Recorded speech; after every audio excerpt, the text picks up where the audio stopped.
Life के ups and downs को handle करने के लिए चाहिए nerves of steel. Steel well nerves का तो पता नहीं, मगर हमारे आसपास हर चीज जैसे बिल्डिंग्स, मशीन्स, कार्स, अप्लायंसेस में इस्तेमाल होता है स्टील।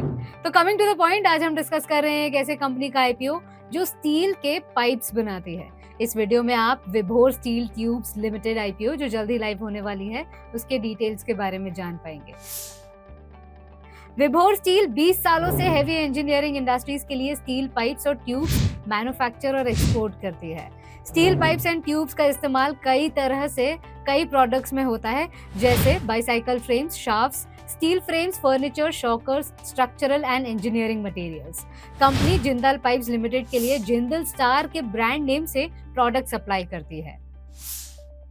ओवरऑल इंडस्ट्री की बात करें तो इंडिया वर्ल्ड का सेकेंड लार्जेस्ट स्टील प्रोड्यूसर और फिनिश्ड स्टील कंज्यूमर है। आयरन ओर की इजी अवेलेबिलिटी और कॉस्ट इफेक्टिव लेबर की वजह से इंडियन स्टील सेक्टर में अच्छी ग्रोथ रही है।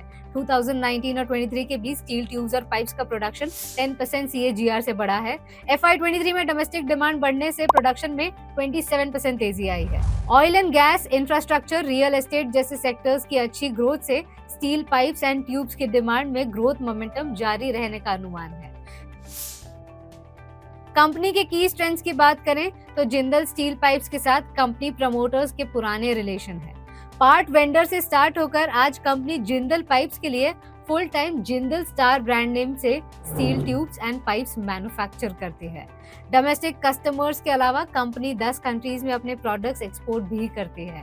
इनके प्रोडक्ट्स और प्रोसेसेस को इंटरनेशनल एक्रेडिटेशंस भी मिले हुए हैं। कंपनी के प्रमोटर्स फर्स्ट जनरेशन एंटरप्रेन्योर्स हैं और steel tubes and pipes industry में इन्हें 30 सालों से ज्यादा का एक्सपीरियंस है। रिस्क फैक्टर्स की बात करें तो कंपनी का कैश फ्लो रीसेंट ईयर्स में नेगेटिव रहा है। Steel manufacturing capital intensive business है जहां वर्किंग कैपिटल रिक्वायरमेंट्स हाई होती है। कंपनी के प्रोडक्ट्स में यूज होने वाले रॉ मटेरियल की सप्लाई या प्राइस फ्लक्चुएशन का इम्पैक्ट बिजनेस पर हो सकता है। जिंदल पाइप्स और अपने सप्लायर्स के साथ कंपनी के लॉन्ग टर्म अग्रीमेंट है। In case of any price changes और डिस्प्यूट बिजनेस के लिए रिस्की हो सकता है। KPIs की बात करें तो कंपनी का PE 10.17 है, रिटर्न ऑन इक्विटी रॉबस्ट 25.51 है और रिटर्न ऑन कैपिटल एम्प्लॉयड 16.48 है। वहीं debt to equity ratio is 1.63 यानी हाई है। Debt to equity ratio ideally within 1 होना चाहिए।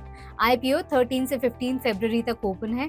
टोटल इशू साइज ₹72.17 करोड़ का है और ये 100% फ्रेश इशू है। इस इशू का लॉट साइज 99 शेयर्स और प्राइस बैंड 141 से 151 है। IPO की अलॉटमेंट डेट 16 फरवरी है। कंपनी की फाइनेंशियल परफॉर्मेंस देखें तो कंपनी की रेवेन्यू ग्रोथ स्ट्रॉन्ग है। FY22 में रेवेन्यू 60% और FY23 में 36% इंक्रीज हुआ। प्रॉफिट आफ्टर टैक्स FY22 में मल्टीफोल्ड इंक्रीज हुआ और FY23 में 85% बढ़ा। पीयर ग्रुप में KPIs कंपेयर करें तो विभोर स्टील ट्यूब्स का PE रेशियो 10.17 है जो लिस्टेड पीयर्स ग्रुप में लोएस्ट है। इस IPO के रेगुलर अपडेट्स और सब्सक्रिप्शन स्टेटस के लिए इस वीडियो को सेव करें और रूपीजी को सब्सक्राइब करना ना भूलें।